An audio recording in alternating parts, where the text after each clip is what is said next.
پاکستان اور بزم ادب نور انٹرنیشنل ریاض کے اشتراک سے منعقد آج کے اس مشاعرے میں پہلے سلام عرض ہے سب حاضرین کو، پہلے سلام حاضرین وعلیکم السلام ورحمۃ اللہ وبرکاتہ۔ جی السلام علیکم ورحمۃ اللہ وبرکاتہ۔ وعلیکم السلام ورحمۃ اللہ وبرکاتہ۔ اس لیے میں محترم جناب صدر محترم جناب تنویر خون صاحب سے ملتمس ہوں کہ آپ تلاوت کلام پاک کی سعادت حاصل کریں۔ تنویر خون صاحب۔ بہت بہت شکریہ نور بہن یار، آپ سب کو سلام، السلام علیکم ورحمۃ اللہ وبرکاتہ۔ تلاوت فرمائیے۔ اعوذ باللہ السمیع العلیم من الشیطان الرجیم، بسم اللہ الرحمن الرحیم۔ تبت یدا ابی لہب وتب، ما اغنی عنہ مالہ وما کسب، سیصلی نارا ذات لہب وامرأتہ حمالۃ الحطب، فی جیدہا حبل من مسد۔ صدق اللہ العلی العظیم۔ تو یہ آپ نے سورہ لہب کی تلاوت سماعت فرمائی اور اس کی منظوم تفہیم پیش کرتا ہوں۔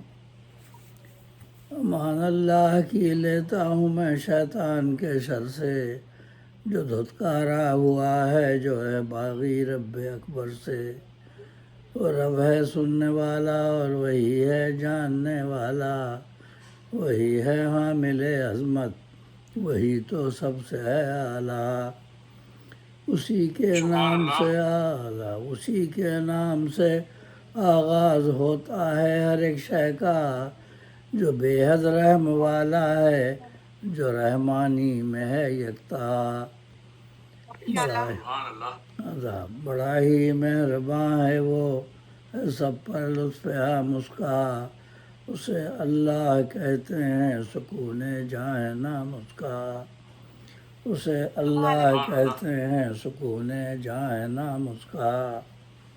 اور یہ سورہ لہب کی منظوم تفہیم، ابو لہب نے گستاخی کی تھی رسول اللہ صلی اللہ علیہ وسلم کی شان میں، اور ان کا محاورہ تھا کہ وہ ہاتھ ٹوٹنے کہتے تھے لوگ اس میں، تو وہی بات اس نے کہی تھی، بدتمیزی کی تھی، تو اللہ تعالیٰ نے جواب دیا اس میں سورہ لہب میں۔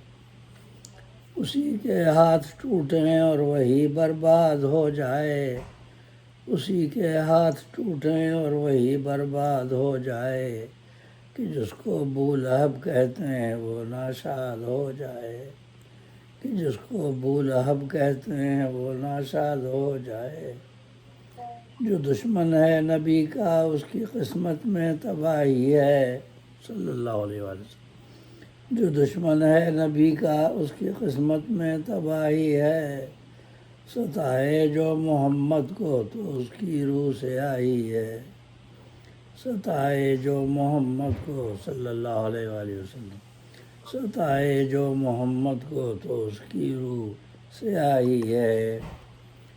نہ اس کا مال کام آیا نہ اعمال اس کے کام آئے، نہ اس کا مال کام آیا نہ اعمال اس کے کام آئے۔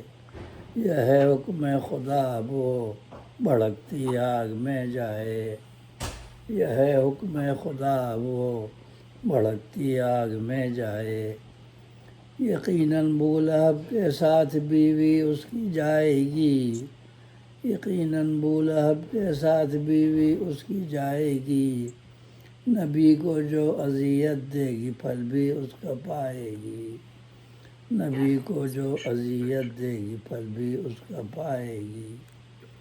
وہ کانٹے والی لکڑی لاد کر لاتی ہے کانوں پر، وہ کانٹے والی لکڑی لاد کر لاتی ہے کانوں پر، بچھا کر راہ میں کرتی ہے زخمی پائے پیغمبر، صلی اللہ علیہ وآلہ وسلم۔